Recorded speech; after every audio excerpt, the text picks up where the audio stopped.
Honeybees produce beeswax as a vital component of their hive's construction and functioning. Beeswax is secreted by specialized glands on the underside of worker bees' abdomens and is initially a liquid substance.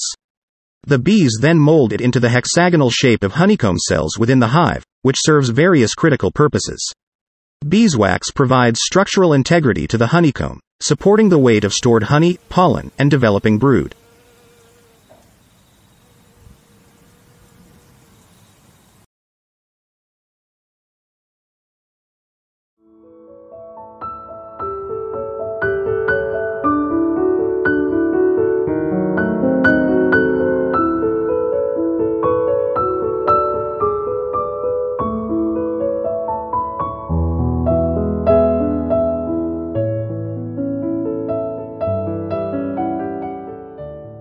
Thanks for watching this video.